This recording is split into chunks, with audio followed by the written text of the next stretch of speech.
โอ้ยฝ่าเอ้ยฝ่าห้องหาวทางอำเภอปากช่องค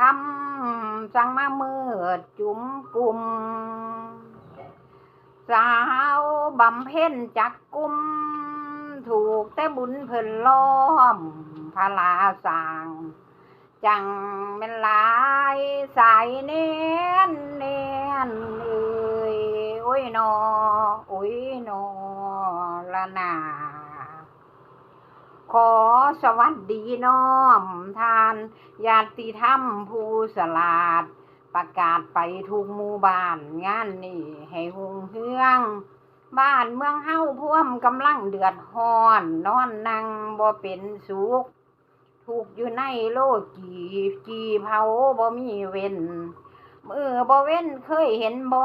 คนตายกันเป็นกลุ่มบ่ว่าเฒ่าบ่ว่าหนุ่มซุ่มผู้สาวสำน้อยควรไว้ว่าหินตองคิดเอาเด้อพี่น้องน้อยหนุ่มซุ่มสาวพองดมกาวเมากันบ่คณะสิเป็นได้ไฟทางหลายสิเผาใหม่เอิ้นว่าไฟบรรลัยกันเคยฝันพ่อบ่น้อใหญ่คุณภาษีอริยะเมตไตรท่านมาโปรดพวกหมู่เจ้าให้เฮาฮู้ว่าตื่นโตอันนี้บ่แม่นผู้น้อยโมได้ฮู้ปองอ้องกิจฮู้จักจิตวิญญาณถิ่นสถานว่างตั้งตายแล้วอย่าให้ออกทางดังเกิดเป็นมดกัดไม่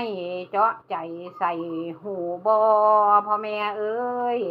อย่าให้ออกทางหูเกิดเป็นหมูสร้างหมางัวควายพร้อมว่าพองหมาอย่าให้ออกทางตาเกิดเป็นกาหรือแห้งแล้วแดงเป็ดไก่พ่อใหญ่เอ้ย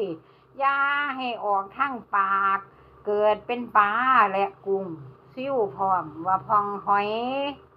ออกสะดือกระบ่อหน่อยเกิดไม่จอยพร้อมบางห้องควนข้างเทิงอดทุกทนกายไม่มางท่านเป็นออกทางหัวกะว่าบุญเหลือล้นพ้นล้นกะมอมเฮ็ดอีหยังเพิ่นกะพร้อมบ่ยอมแพ้แม่นผู้ใดแต่ก็ไปบ่พ้นในโลกวัฏสงสารบ่คือไปแดนนิพพาน